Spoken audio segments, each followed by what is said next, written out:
씁쓸한 탈락의 고배를 마셔야만 했던 2017년. 뜨겁게 떠오르는 열정과 함께 2018년은 활짝 굳게! 새로운 해 취업 고수들과 함께 시작하는 성공 취업을 향한 새로운 시작. 활력 있게, 자신 있게, 빛나게! 취업 성공의 빛나는 왕관을 쓰기 위해 답정보센터에서 준비한 새해맞이 취업 성공 프로젝트 왜 떨어졌나 시즌3 지금 시작하게!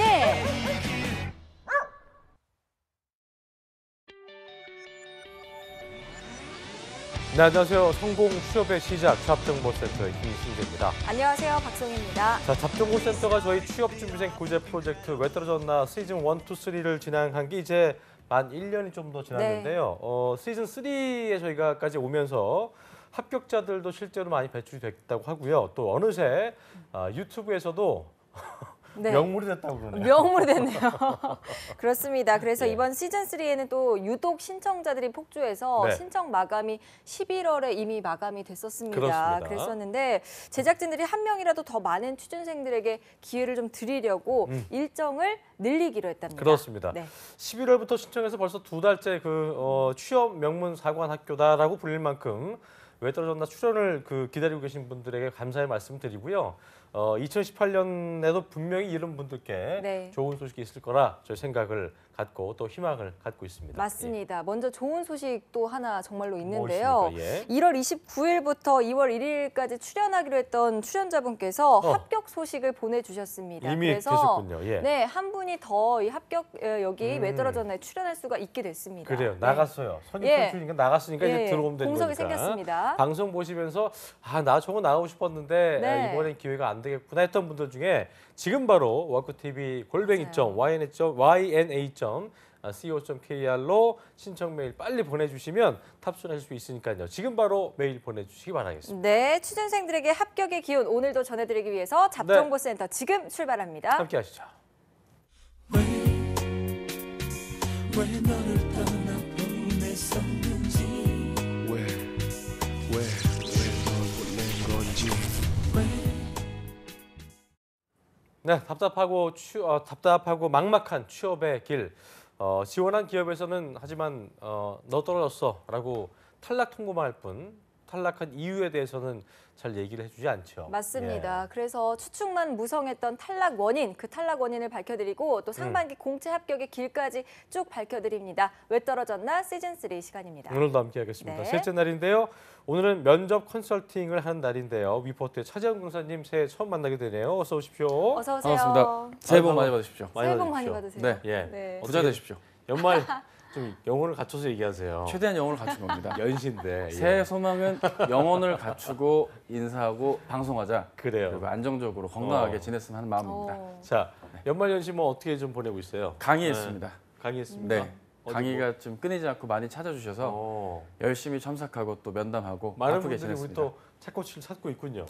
예, 좀 잘 됐으면 좋겠네요, 이분들이. 2018년 개인적으로 계획이 있다면 개인적인 계획은 다작이요.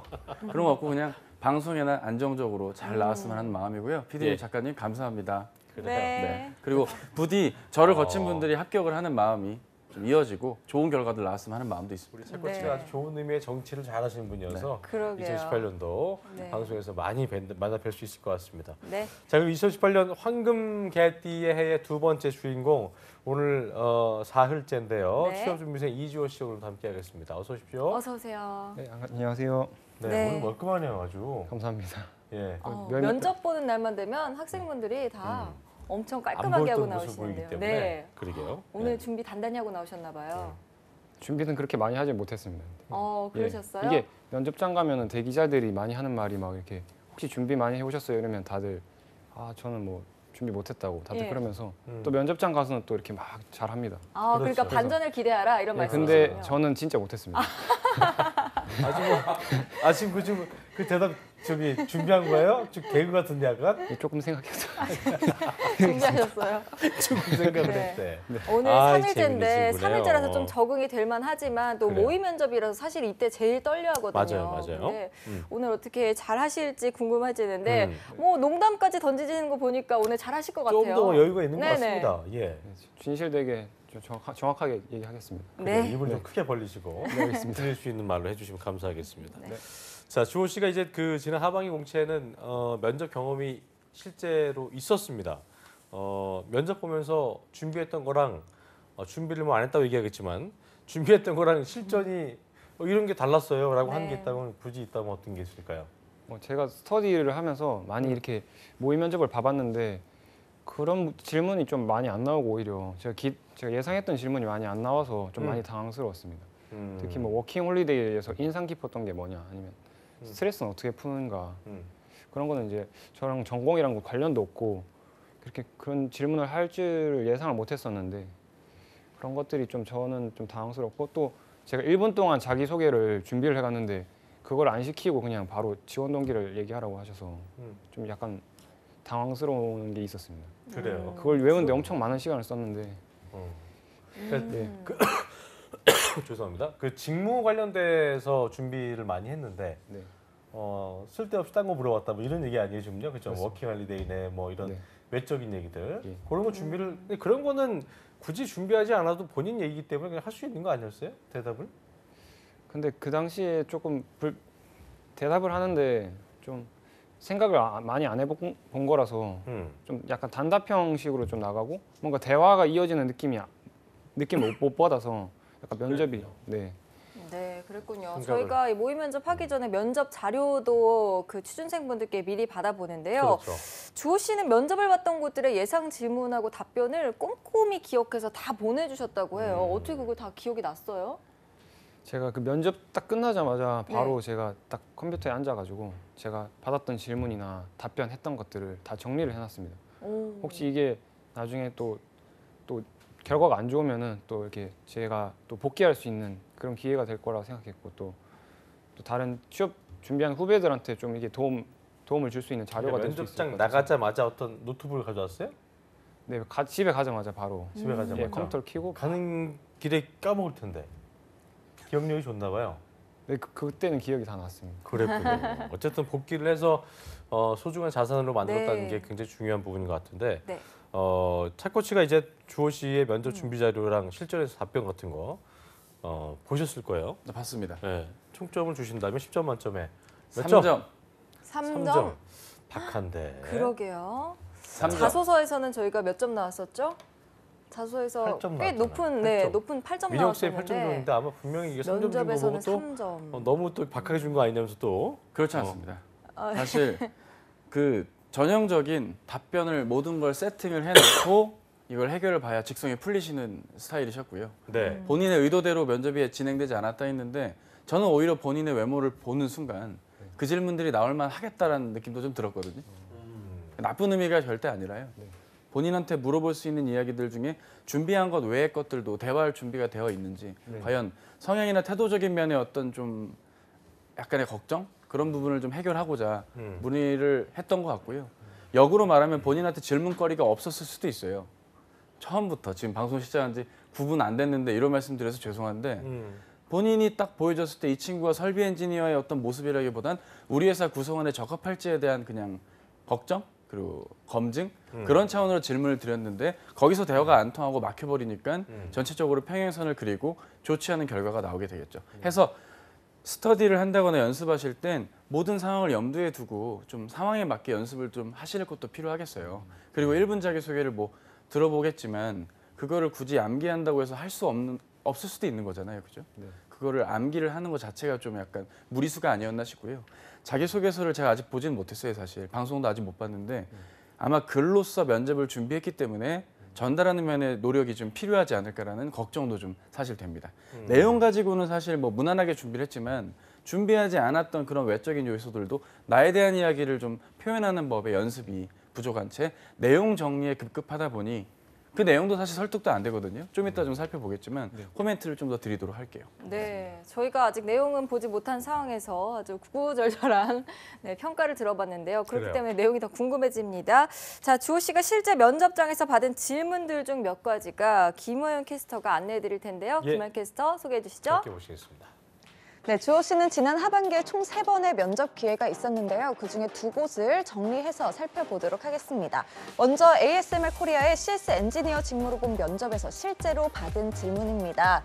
로봇 공학적인 역량으로 어떻게 ASMR에 기여할 수 있는지, 그리고 좋아했던 학문은 무엇인지에 대해 물어봤는데요. 여기에 꼬리 질문으로 열 유체란, 그리고 연력학 이법칙이란, 그리고 엔트로피란 이런 꼬리 질문을 받았습니다. 그리고 성격에 장단점을 묻는 질문도 받았습니다. 이어서 다음 LG 화학전지사업부 품질 직무 부문으로 지원했을 때 받은 질문들입니다. 품질 직무에 지원한 동기와 기여할 수 있는 강점으로 시작을 했습니다. 다대다 면접으로 자기소개 없이 바로 이 질문을 들어갔다고 하는데요. 이어서 개인 질문으로는 워킹홀리데이에 가서 인상 깊었던 점이 무엇이었는지, 그리고 연료 전지에 대해 공부하면서 혹시 궁금한 점이 있는지, 그리고 마지막으로 하고 싶은 말이 있는지에 대해서까지 질문을 받았다고 합니다. 과연 주호 씨는 이런 질문들에 대해 잘 답변했을지, 그리고 어떻게 답변해야 좀 이제 어느 정도로 답변하는 것이 적당한 것인지 스튜디오에서 코치님께서 잘 짚어주시도록 하겠습니다. 네, ASML 코리아에 대한 질문을 먼저 저희가 짚어봤는데 로봇 공학적인 역량으로 어떻게 ASML에 기여할 것인지 이건 전공이랑 산업 직무의 연관성을 묻는 질문이었던 것 같은데 대답을 어떻게 했습니까? 그 당시에 좀 약간 막연했고 그 기계 설계적으로서 일단 반도체 회사인데 기계 설계적인 역량으로 어떻게 기여를 할까 그거에 대해서 솔직히 깊게 생각을 못 해봐가지고 그때 그 당시 좀 대답을 제대로 못한 것 같습니다. 자, 이공계도 직무마다 하는 일이 사실 많이 다르잖아요. 그렇죠. 차 코치님, CS 엔지니어라는 게 어떤 세부 직무를 하고 또 어떤 부분에서 이 주호 씨 같은 기계공학도들이 좀 기여를 할 수 있을까요? 그렇죠. 이제 ASML이라는 회사 특징이 네덜란드에 이제 본사가 있어요. 반도체 공정에 들어갈 장비를 만들어주는 업체고 한국 회사에서는 한국 법인에서는 본사 장비를 들여다가 그 제품이 그 특정 고객사에 설치해주는 역할 하나. 그리고 그 설치된 것을 고객사가 지속적으로 안정적으로 쓸 수 있게 케어해주는 역할의 하나. 그래서 크게 두 가지 역할을 하는 것인데 예. 당연히 장비에 대한 이해가 있는 기계공학도가 필요하겠죠. 예. 그렇군요. 이게 그 좋아했던 학문은 무언가? 네. 라는 질문에 대해서 그냥 무난하게 답을 했을 것 같아요. 원래 그 지금 저희가 보여주는 모습처럼 그러다가도 이제 꼬리 질문이 연력학 제2법칙, 뭐 엔트로피 이렇게 막 들어오면 이제 막 저희는 전공자가 아니기 때문에 어려운 말이기도 하지만 전공자 입장에서는 뭐 그렇게 어렵지 않았어요? 아니면 좀 굉장히 좀 혼란스러웠어요? 어땠어요? 이게 그렇게 어려운 질문은 아닌데 전공을 했으면 쉽게 답변할 수 있는 내용인데도 그 당시에 좀 긴장을 많이 해가지고 답변을 제대로 못한 것 같습니다. 왜 못했어요? 그때 그러니까 연력학 이법칙은 그래도 설명을 잘 했는데 특히 또 ASML 면접 같은 경우에 막 압박으로 계속 모른다고 할 때까지 질문을 한다고 저는 들었습니다.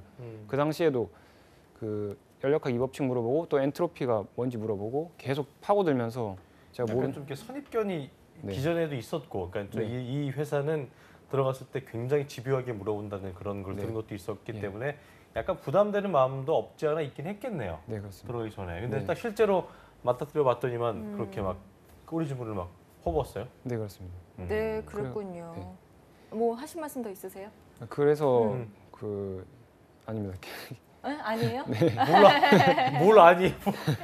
아니에요. 이러면 안 된단 말이에요. 네, 어쨌든 예. 이런 질문 받을 때 뭐 좋아했던 학문 이런 거 물어볼 때 취준생들이 순간적으로 어떻게 해야 될지 좀 판단이 잘 안 설 것 같아요. 여기에 회사에서 원하는 답변을 해야 될지 아니면 자기가 진짜로 좋아했던 학문을 얘기해야 될지 뭐 고민될 것 막 같은데. 그 되고 싶은 마음 때문에 네. 막 답이 있는 거라 생각을 하고 막 일종의 물이 있어. 네, 죄송하다 무리수. 그러고 막 네. 지금도 지금 뭐 얘기하려다가 본인이 스스로 끊는 것도 그러니까 너무 그 과하게 하는 것도 안 되지만 네. 저렇게 스스로 끊는 것도 좀 안 좋잖아요. 뭐 죄송하다는 말과 함께 뭐 이런 것 그렇죠. 그렇지 않아요? 사실 당연히 본인이 관심 있는 학문 얘기를 하는 게 맞죠.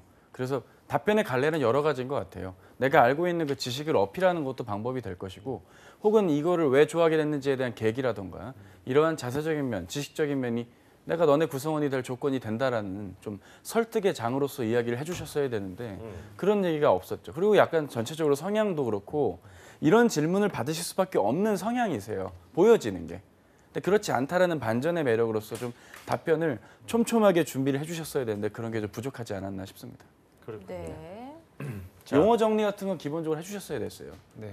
용어 정리를 간과했거나 설마 이걸 물어보겠어 하는 것도 웃기거든요. 사실 본인이 되게 불리한 이미지로 접근할 수가 있어요. 그러니까 나를 검증하겠다는 생각으로 한다면 A부터 Z까지 최대한 최악의 상황을 염두에 두고 용어 정리부터 탄탄히 해주셨어야 되지 않았나 싶습니다. 네, 방금 차코치님께서 이런 질문이 나올 수밖에 없는 지원자다라고 네. 말씀을 해주셨는데 그건 네. 어떤 느낌이길래 그런가요? 일단 자기소개 그 멘트 주신 걸 제가 읽어봤는데 네. 일단 막연해요, 내용이. 되게 막연하고 두루뭉술한 편이라 정말 이쪽 분야에 대한 관심이 있는지 없는지를 문의하려고 뭐 전공 기본적인 지식을 몇 가지 물어봤고 우리 회사가 어떤 회사인지에 대한 현황을 물어봤을 것이고 CS 엔지니어로서의 강점을 물어봤을 텐데 당연히 답변들이 다 지금 별로였고요. 그럼 본인을 좀 어떻게든 답변을 들어야 되니까 쉬운 질문 할 수밖에 없겠죠. 그러니까 워킹홀리데이 질문까지 나오게 된 거예요. 네, 그러니까 그렇군요. 물어볼 게 없기 때문에 물어본 일이 벌어지는 거겠죠. 본인 지금 차코치 얘기에 대해서 어떻게 반론을 좀 제기하겠어요? 저도 그 질문을 받으면서 이게 조금 결과가 안 좋을 것 같다는 예상을 조금 했었습니다. 약간의 왜냐면 슬픈 예감. 네, 슬픈 예감이 좀 네. 들었습니다. 약간 또 비관을 깔고 하는 그런 게 좀 있는 것 같은 느낌인 게 네. 저희가 사흘 동안 느꼈던 건 뭐 선생님들도 얘기하셨지만 스스로 좀 어떤 그 한계를 짓는다던가 네. 자신감이 좀 결여돼 있다던가 그런 것도 좀 영향을 미쳤다고 보나요? 그 면접장에서? 좀 그래도 부정적으로 생각을 하는 편이긴 한데 그런 네. 아 부정적으로 생각하는 편이라고요? 네, 그러니까 최악의 상황을 좀 항상 어. 생각을 하고 예. 좀 노력을 많이 하려고 하는 편인데 예. 그 노력이 좀 부족해서 또 그렇게 안 좋은 결과로 이어진 것 같습니다. 그리고 약간 항상 얘기하지만 굉장히 깔끔한 느낌인데 네. 저기에서 감정 표현이 좀 터져 나오면 좋은데 네. 너무 기계적이에요 느낌이. 뭐 제가 기계적이라고요? 방송 끝나고 또 다른 개인적으로 또 그 팁을 드리겠습니다만 네.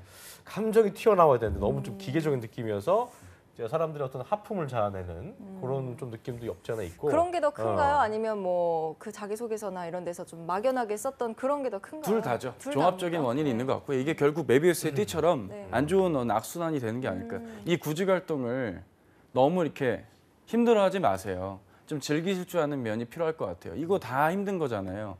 과연 본인이 노력을 했다라고 했는데 그 노력의 방향이나 정도가 개인적 측면에서의 절대적인 면에서 정말 최선을 다했는 건지도 한번 살펴볼 필요가 있고요. 본인이 뭐가 강점인지를 간과한 채 남들이 할 만한 준비를 했기 때문에 이런 일이 벌어지진 않았나 싶어요. 전달력적인 면의 노력도 본인이 해주셔야 되거든요.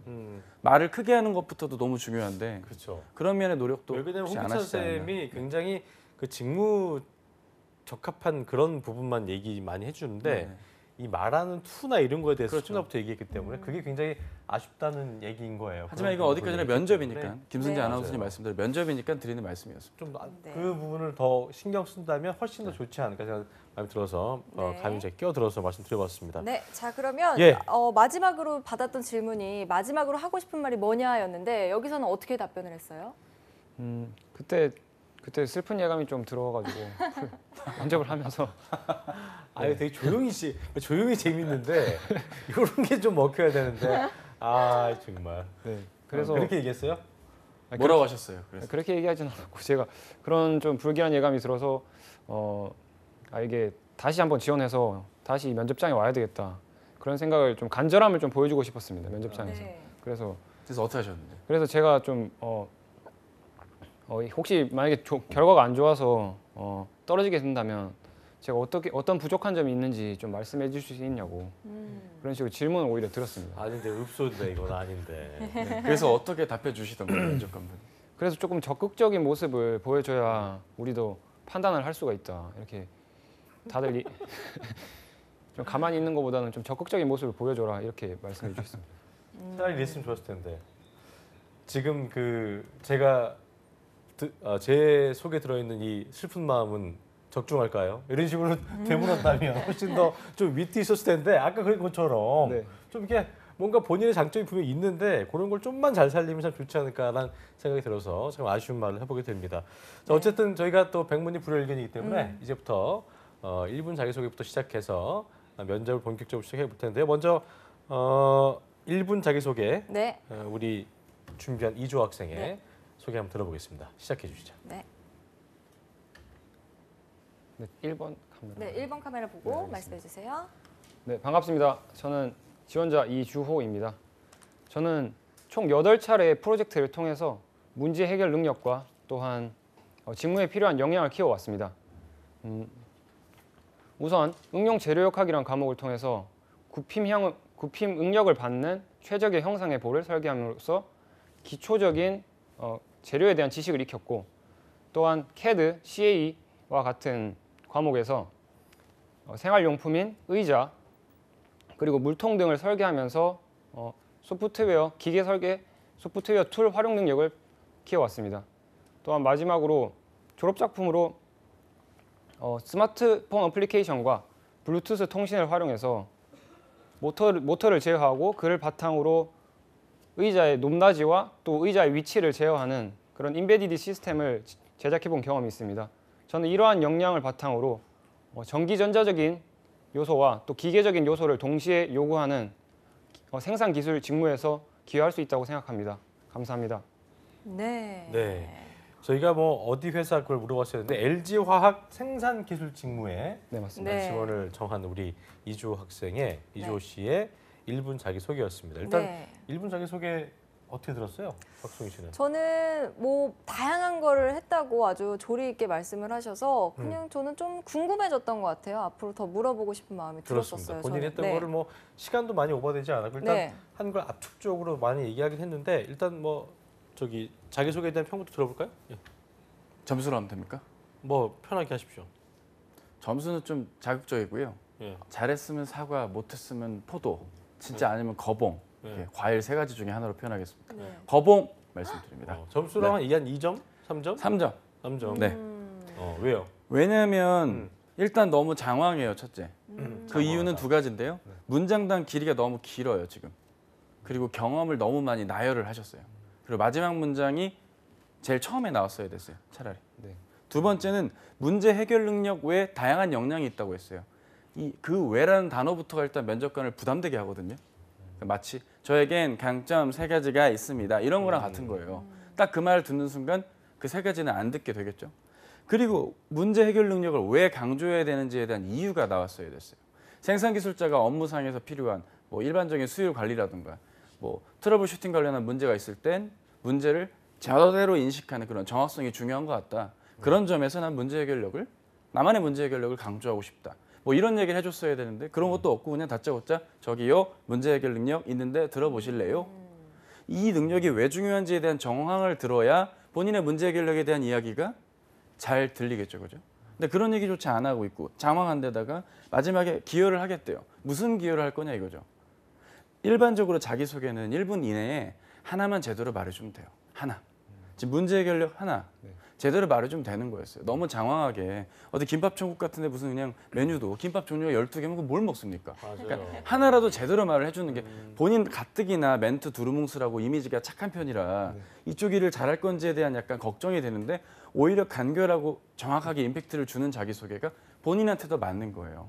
지금 제 얘기가 무조건적으로 옳다가 아니라 본인한테 맞는 자기소개에 대한 피드백을 드렸다고 이해해 주십시오. 네, 알겠습니다. 네. 어떤 얘기를 지금 들었어요? 본인의 집중도를 한번 테스트 해보겠습니다. 지금 뭐라고 얘기하셨어요? 우선 너무 장황하게 네. 자기소개에서 진행됐고 뭐 한 가지만 그 어필하기도 부족한 시간인데 1분이라는 시간이 너무 많은 것을 얘기하려고 하는 그런 게 좀 문제가 되고 또 어떤 기여를 할 것인지 그런 부분도 정확하게 언급을 못했고 그런 부분이 이제 부족했던 점입니다. 그래요. 되게 집중도가 좋다니까요. 좋은데 저거를 테스트 표현을 하지 하셨나요, 못한 지금? 게 너무 아쉬운 마음에 그 네. 표현력을 좀 보고 싶어서 제가 한번 감히 네. 테스트를 해봤습니다. 알겠습니다. 예, 자, 그럼 본격적으로요. 이제 차코치님의 모의 면접 시작해 볼까요? 네, 시작해 주시죠. 네. 자기소개 잘 들었고요. 이주호 씨는 전공을 왜 기계과로 선택하셨나요? 제가 기계과를 선택한 이유는 우선 수학을 굉장히 좋아해서 선택을 하게 되었습니다. 그리고 미술을 좀 좋아했었는데 이 두 과목을 동시에 할 수 있는 전공 자체가 저는 기계 설계의 직무라고 생각을 했습니다. 여러 가지 역학적인 지식을 배울 때 또 수학적인 베이스가 필요하고 또한 CAD 툴이나 그런 걸 활용해서 도면을 그리는 그런 어떻게 보면 예술적인 그런 그 재능이 필요한 전공이 기계라 생각을 해서 제가 선택을 하게 되었습니다. 그럼 학부 때 가장 기억에 남았던 과목 있으면 하나만 얘기해 볼까요? 제가 제일 기억에 남았던 과목은 응용 재료 역학입니다. 다른 과목. 다른 과목은 저 캡스톤 디자인 과목입니다. 다른 과목.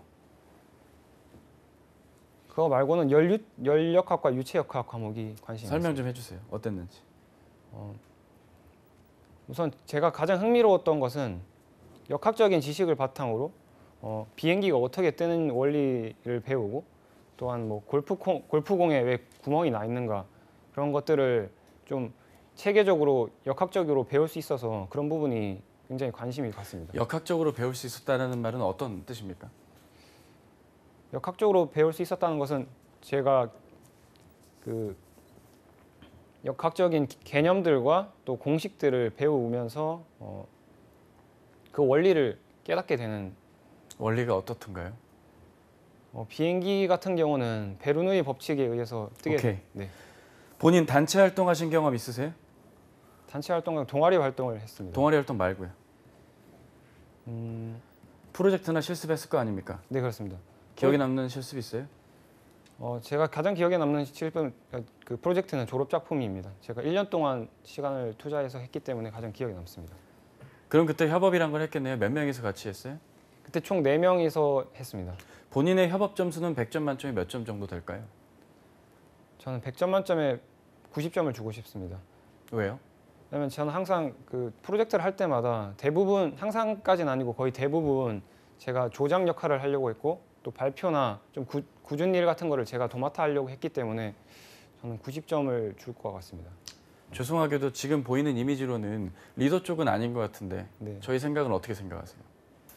제가 보여지는 이미지는 조금 이렇게 막 덩치도 크거나 이렇게 막 표현을 막 강하게 하거나 그런 그 이미지가 아니라서 그렇게 보이실 수 있겠지만은 근데 제가 남들 보는 거와 다르게 좀 챙기는 걸 좋아하고 또한 이런 좀 성격이 좀 급한 편이라서 그 프로젝트를 할 때 이렇게 주도를 하고 좀 남들을 이끌어 가려고 하는 그런 성향이 있어서 리더를 많이 했습니다. 그럼 입사 이후에 협업을 한다면 어떤 협업을 좀 하고 싶으세요, 본인은? 직무 안에서. 우선은 제가 공장에 가서 그 근로자들과 같이 일을 해야 될 텐데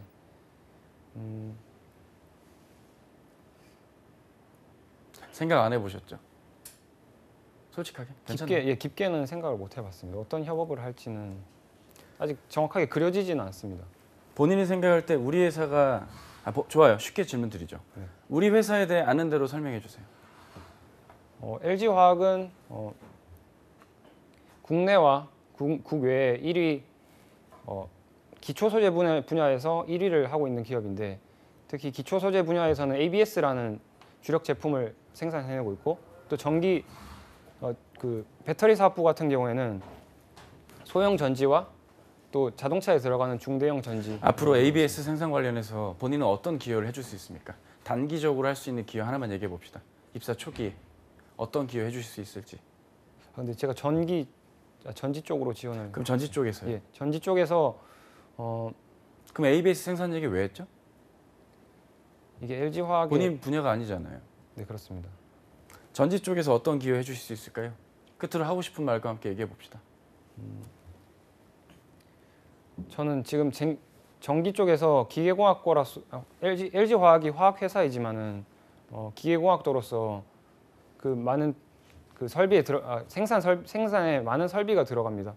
그 설비에 제가 아까 말씀드렸던 기계 설계 소프트웨어 툴 활용 능력과 또한 인베디드 시스템을 제작해본 경험을 바탕으로 설비에 생기는 문제점들을 제가 잘 파악을 하고 또 소프트웨어를 활용해서 관리할 수 있다고 생각을 합니다.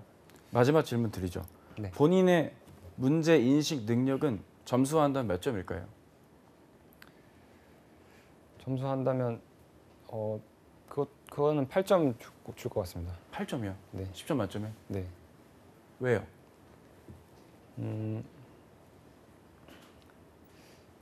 근거가 있어요?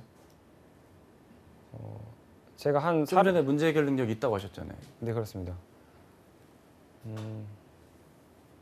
제가 리더로 제가 프로젝트를 하면서 공학적인 문제들을 해결해 왔었는데 그 당시 굉장히 제가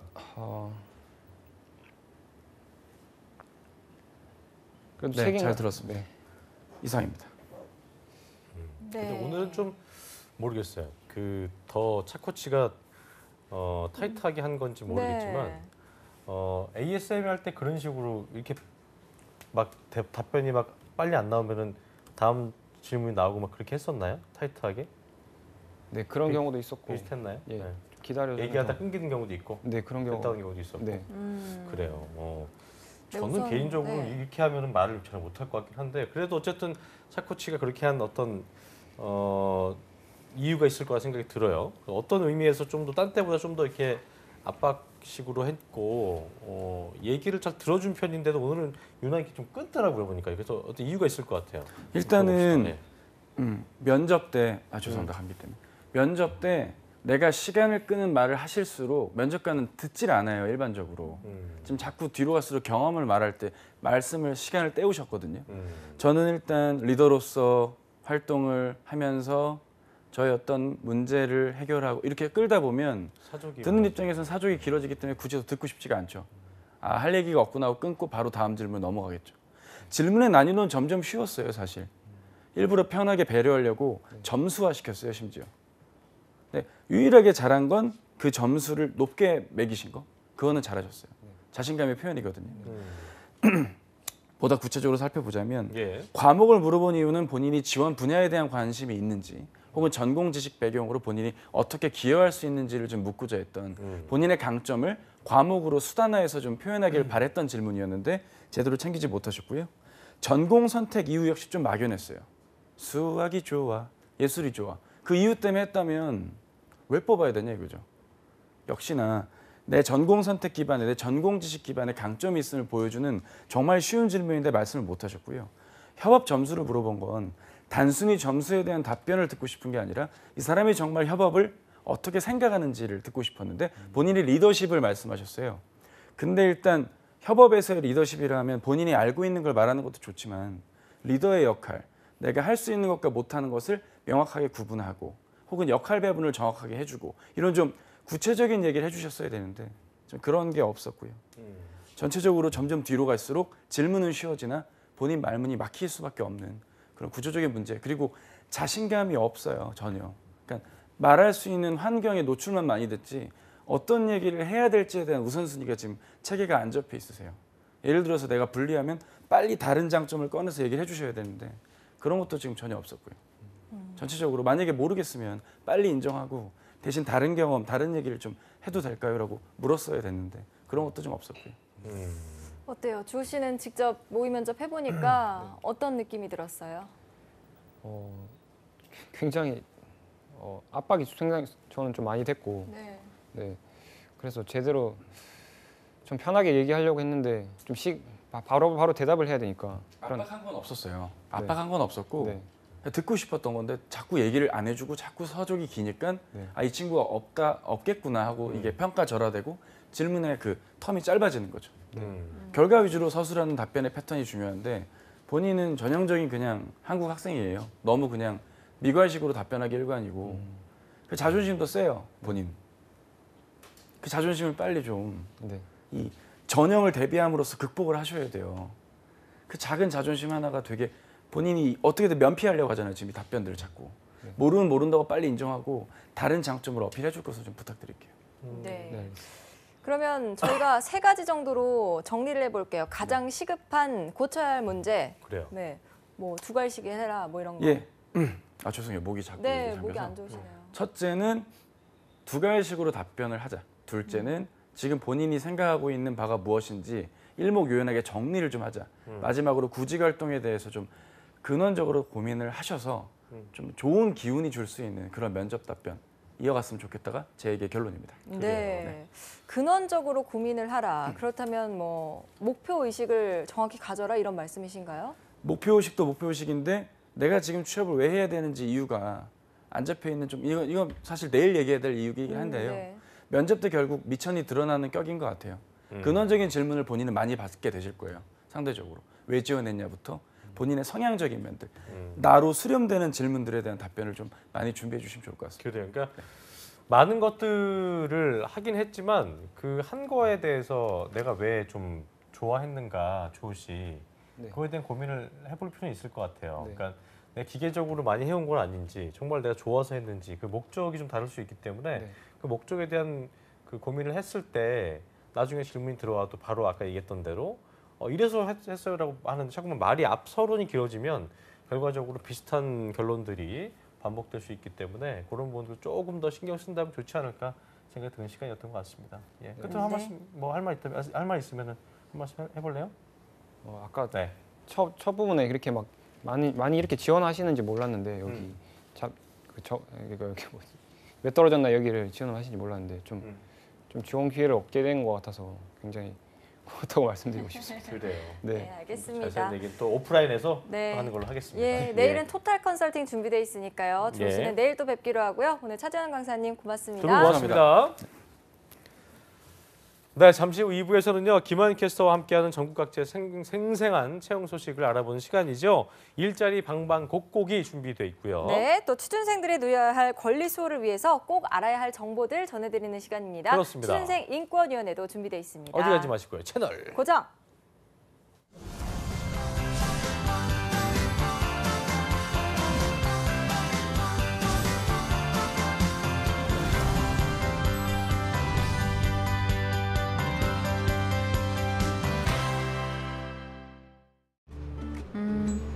치매가면 누구나 처음부터 도움을 받으면 좋을 것 같아요.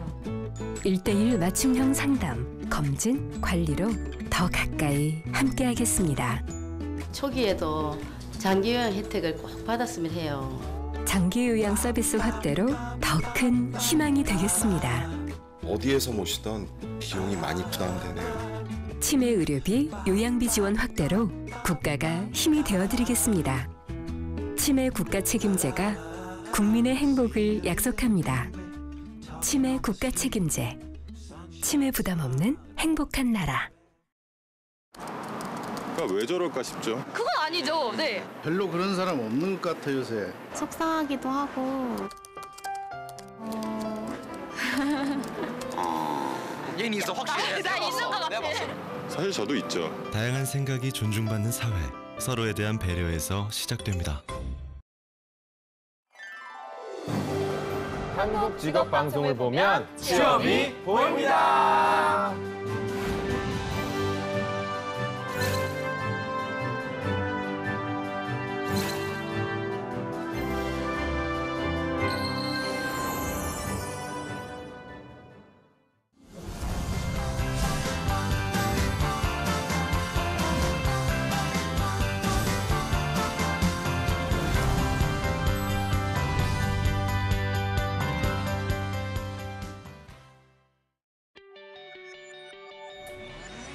네, 취업정보센터 2부의 문을 활짝 열었습니다. 2부에서는요, 저희가 새로운 코너를 찾아뵙는 코너지요. 취업준비생도 인권이 있다. 취업준비생들의 인권을 지키는 방법을 알려드리는 취업준비생 인권위원회 시간이 준비되어 있고요. 네, 또 먼저 전국 각지의 생생한 채용 소식 알아봅니다. 일자리 방방곡곡부터 만나보시죠. 함께 보시죠.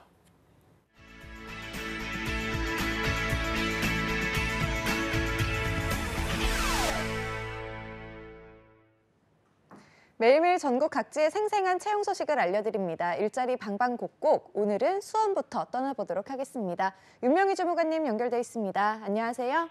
네, 안녕하세요. 수원 고용복지 플러스 센터의 윤명희입니다. 네, 주무관님 오늘 어떤 소식 준비돼 있나요?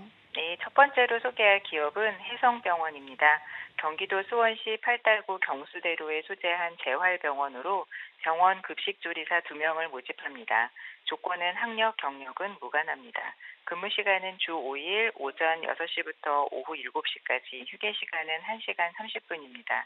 월 10일 휴무일이 있으나 순환근무로 휴일 근무하는 날도 있습니다. 급여는 월급 210만 원이고요. 복리후생으로는 3식 제공하고 있습니다. 채용 시 마감으로 지원을 희망하시는 분은 워크넷 구인 내용을 확인하시고 이력서를 방문하여 접수해 주시기 바랍니다. 네, 채용 시 마감되는 구인건이니까요. 관심 있는 구직자분들의 많은 지원 바랍니다. 이어서 다음 소식 바로 알아보겠습니다. 두 번째 소식은 특강 프로그램입니다. 1월 16일 화요일 평생 월급 프로젝트를 1월 17일 수요일 수원 고용복지플러스센터와 함께하는 창업 전략을 1월 19일 금요일 직장 생활을 위한 올바른 신용 관리를 주제로 오후 4시부터 6시까지 특강이 진행될 예정입니다. 프로그램 장소는 수원 고용센터 3층 실업급여 설명회장으로 참여를 원하는 구직자분들은 일정을 참고하셔서 미리 워크넷을 통해 신청하거나 고용센터를 방문하여 접수하셔야 합니다. 프로그램과 관련한 궁금한 사항은 국번 없이 1350번으로 연락하시면 됩니다. 네, 구직자에게 도움이 되는 특강 프로그램을 다양하게 준비하셨다고 하니까요. 많은 분들의 지원 부탁드리겠습니다. 오늘 소식 감사합니다. 네, 고맙습니다. 이어서 서울 연결하겠습니다. 박가희 주무관님 연결돼 있습니다. 안녕하세요. 안녕하세요. 서울고용센터 박가희 주무관입니다. 네, 오늘 준비된 소식 알려주시죠. 네, 첫 번째 알려드릴 소식입니다. 서울 성동구 서울숲길에 위치한 IMG테크 주식회사에서 웹개발자 2명을 모집합니다. 지원 자격은 학력과 경력이 무관한 신입 채용입니다. 웹 서비스 및 안드로이드 앱 개발 업무 등을 담당하게 됩니다. 응용 소프트웨어 공학 전공자와 자바 프로그래밍 언어 능숙자를 우대합니다. 급여는 2,000에서 2,200만 원 사이입니다. 접수는 방문 이메일을 통해 이력서, 자기소개서 등을 제출하시면 되고 자세한 사항은 워크넷을 참고하여 지원하시면 되겠습니다. 네, 학력과 경력이 무관한 웹 개발자 채용건이니까요. 관련 구직자분들의 많은 지원 바랍니다. 이어서 다음 소식 바로 알아보겠습니다. 서울 송파구 올림픽로에 위치한 테스트웍스에서 격리사무원 1명을 모집합니다. 지원 자격은 대졸 이상의 학력과 경력 1년 이상이 필요합니다. 총무 및 회계 담당자로 급여 관리를 담당하게 됩니다. 컴퓨터 활용 능력과 문서 작성 우수자를 우대합니다. 급여는 연봉 2천만 원입니다. 접수는 이메일을 통해 이력서와 자기소개서 등을 제출하시면 됩니다. 자세한 사항은 워크넷 홈페이지를 참고하여 지원하시면 되겠습니다. 네, 격리사무원 1명을 채용할 예정이라고 합니다. 관련 구직자분들은 많은 지원하시기 바랍니다. 오늘 소식 감사합니다, 주무관님. 감사합니다. 일자리 방방곡곡 경기와 서울 지역의 채용 정보 살펴봤습니다.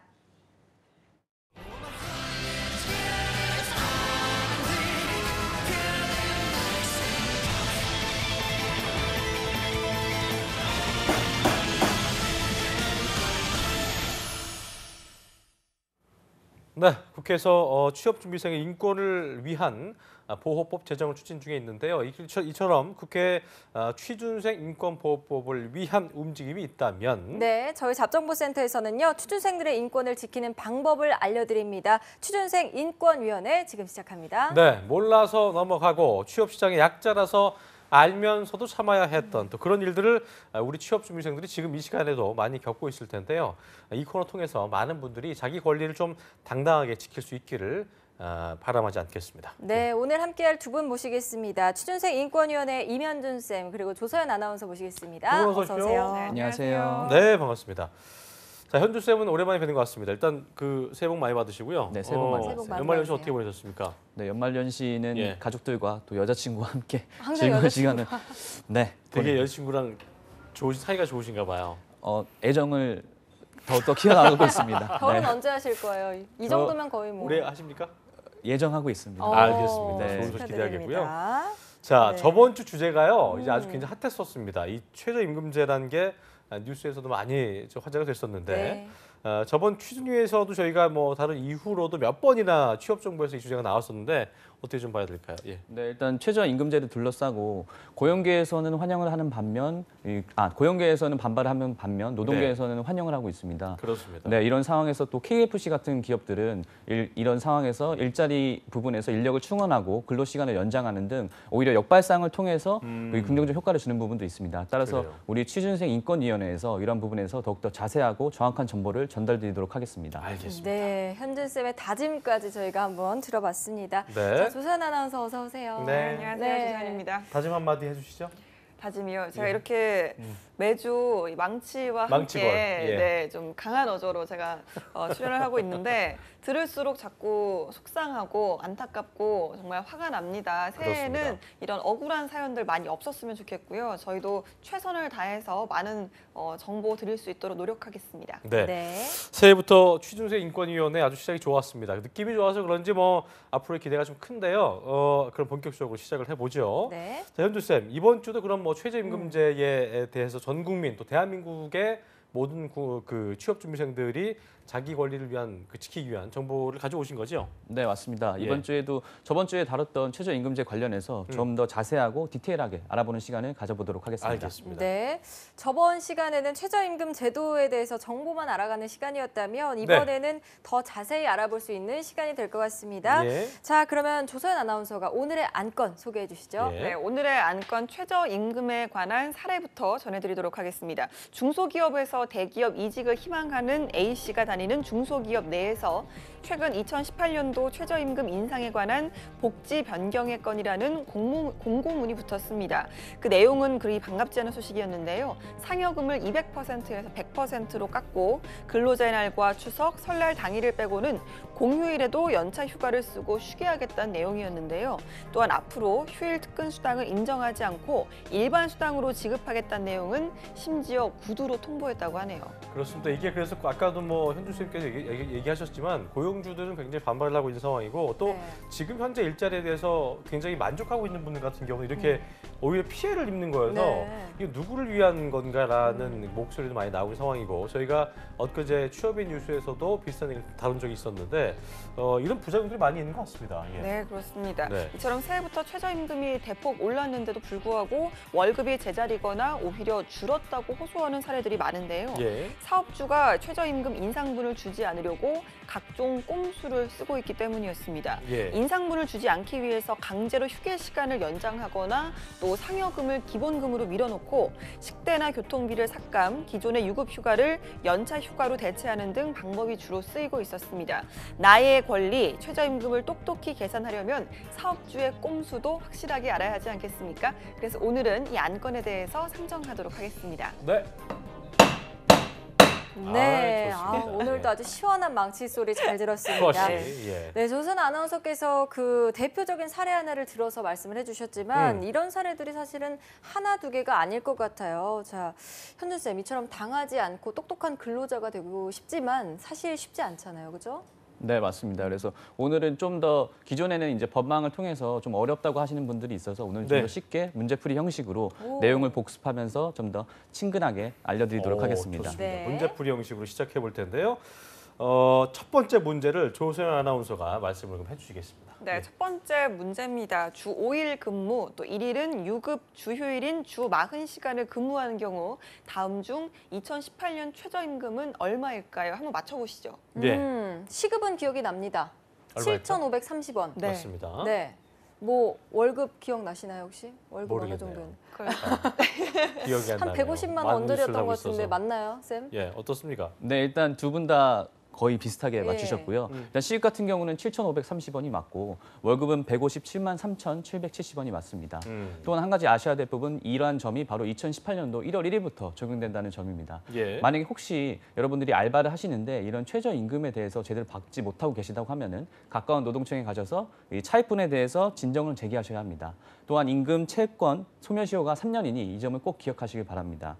만약에 회사가 2018년도 임금 인상, 최저임금 인상을 통해서 임금 항목 변경 등 각종 꼼수를 부린다고 하면은 이런 부분에서는 문제가 생길 수 있기 때문에 노무사라든지 전문가분에게 문의하셔야겠습니다. 그렇군요. 이런 점에서 현준 쌤과 송진원 쌤의 학생들은 참 든든할 것 같아요. 무슨 취업하기 전에 뭐 현준 쌤께 물어봐도 되고 또 맞아요. 진원 쌤이 노무사시니까 좋을 것 같은데 자, 취준생분들의 곁에 이런 쌤들이 분들이 항상 계실 수는 없는 그러니까요. 법이잖아요. 많아야 될 텐데, 그죠? 네, 뭐 이제 이런 상황에서 아무래도 인권 관련해서 문제가 발생하다 보니까 이렇게 노무 관련해서 문제를 묻는 취준생분도 있었고 네. 그래서 이런 자리에서 여러분들에게 이러한 정보를 전달할 수 있다는 것이 굉장히 기쁘다고 생각합니다. 예. 또한 최저임금 같은 경우는 노동자의 최소한의 기본 생활 보장이기 때문에 최저임금을 계산할 때 미리 정해진 지급 조건에 따라서 월 1회 이상 정기적으로 일률적으로 지급된다는 점을 꼭 기억하시길 바랍니다. 알겠습니다. 네.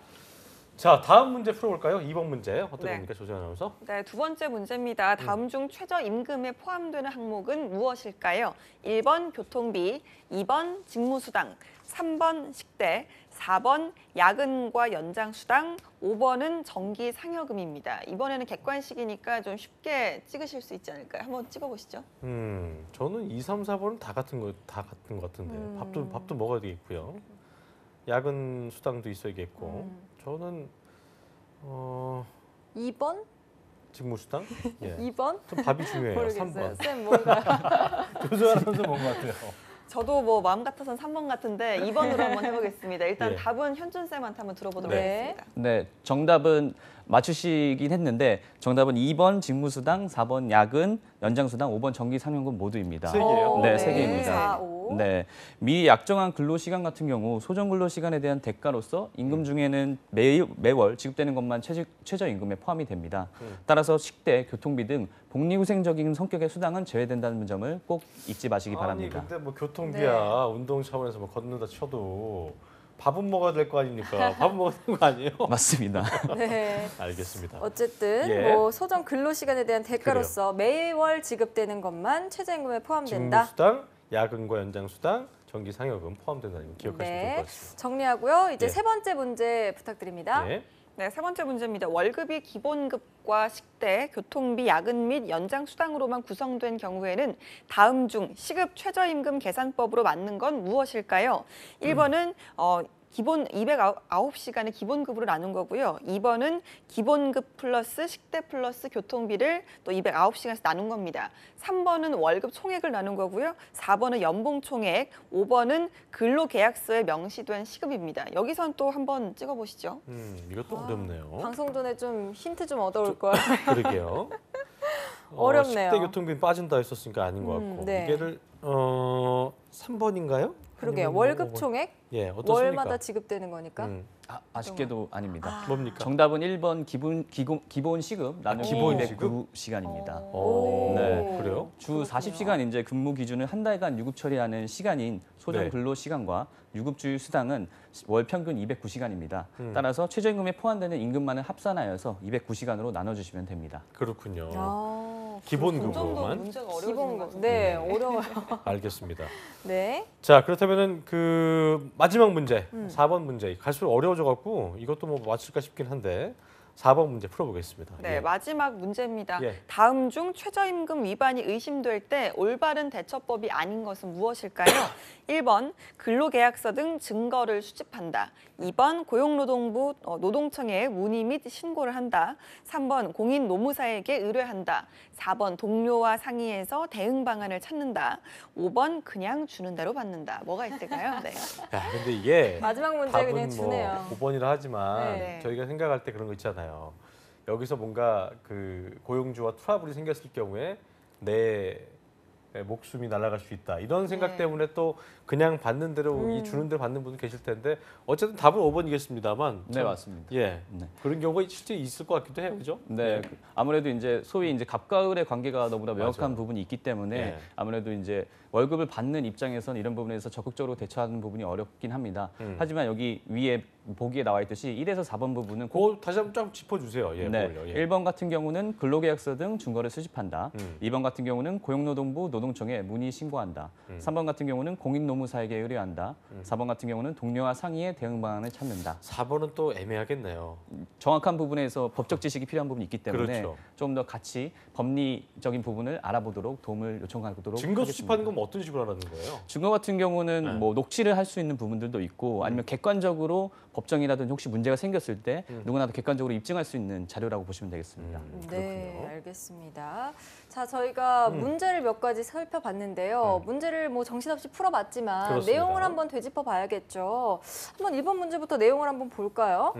네, 저희가 이제 최저임금이 2018년부터 새로 책정이 됐는데 최저임금은 시급 얼마라고요? 7,530원이었고요. 네, 맞습니다. 월급은 157만 3,770원. 네. 이게 1월 1일부터 네, 적용된 거고요. 적용이 된 거고요. 네. 최저임금에 포함되는 항목을 살펴보면요. 직무수당, 그리고 야근과 연장수당, 그리고 정기상여금이었습니다. 그렇습니다. 맞죠, 쌤? 네, 맞습니다. 네. 왜 이런 거죠? 네, 식대와 교통비가 안 되는 거는 그 부분은 복리후생적 성격의 수당이기 때문에 제외된다는 것입니다. 그런 거는 제외되고. 네. 그리고 다음으로 세 번 저희가- 이거 어려웠어요. 네, 월급이 맞아요. 기본급, 식대, 교통비, 야근, 연장수당으로만 구성된 경우에 다음 중 시급 최저임금 계산법 다시 한번 설명해 주세요. 예. 네, 그 기본급 나누기 209시간인데요. 이게 소정 근로시간과 유급주휴 수당을 포함한 시간이 월평균 209시간입니다. 따라서 최저임금에 포함되는 임금만으로 209시간을 나눠주시는 부분을 꼭 기억해 주시길 바랍니다. 4번은 저희가 다음 중 최저임금 위반이 의심될 때 올바른 대처법이 아닌 것은이었는데 우리 조소연 아나운서가 정리 한번 해주시죠. 예. 네, 여기서 일단 4번과 5번 같은 경우는 둘 다 좀 제가 봤을 때는 포함이 되는 것 같아요. 예, 동료의 어느 정도 법적 지식이 있는지 저희가 알 수가 없기 때문에 그렇습니다. 일단은 근로계약서 등 증거를 수집하고 또 고용노동부에 문의 및 신고를 하고 예. 또 가능한 공인 노무사에게 의뢰를 하는 방법으로 찾아가시는 게 제일 좋고요. 사실 그럼에도 불구하고 뭐 4번, 5번이 제일 만연하기 때문에 이런 맞아요. 문제를 네. 만드신 것 같아요. 뭐 잘 모르니까 일단은 근처에 있는 동료한테 물어보면서 내가 이러이러한 문제가 있는데 괜찮을까라고 그러게요. 하면 동료가 이렇게 말을 하죠. 그냥 주는 대로 그래, 받아. 야, 예, 야, 참아. 위험한 짓 목구멍이 하지 마. 포도청이야. 네, 이러면서 참는 방법이 많기 때문에 4번, 5번 둘 다 저는 답이 될 수 있다고 봤습니다. 그렇습니다. 네. 자, 그리고 끝으로 현주 쌤께서 최저임금에 대해서 오늘 확실하게 알려주셨는데요. 끝으로 당부의 말씀이라든가 추가적으로 좀 팁 주실 거 있으면 짤막하게 듣고 마무리 네, 짓겠습니다. 알겠습니다. 그 최저임금이 올라가면서 취준생분들 같은 경우 이제 알바를 통해서 금전적인 부담에 대한 부분을 덜었지만 고용 시장이 악화되면서 혹시나 자기한테 채용에 불이익적인 영향이 있는 건 아닌가 걱정을 많이 하시는 걸로 알고 있습니다. 따라서 취준생분들 같은 경우 이번 임금 인상을 통해서 그 알바를 통해서 금전적인 부담은 덜시되 그 고용 시장의 악화 부분에서 본인이 이런 부분을 뚫을 수 있도록 본인만의 무기를 강화시켜서 취업 준비를 하시기를 권장드리도록 하겠습니다. 네, 알겠습니다. 자, 오늘도 알찬 내용으로 취준생 인권위원회 좀 채워봤습니다. 네. 수고해주신 조소연 아나운서 또 임현준 쌤 고맙습니다. 너무 고맙습니다. 감사합니다. 네, 방송 재밌게 보셨죠? 알찬 시간이었습니다. 내일도 특집 외터전은 계속되니까요. 내일도 많은 시청해 주시기 바라겠습니다. 네, 시청해주신 여러분 고맙습니다. 고맙습니다.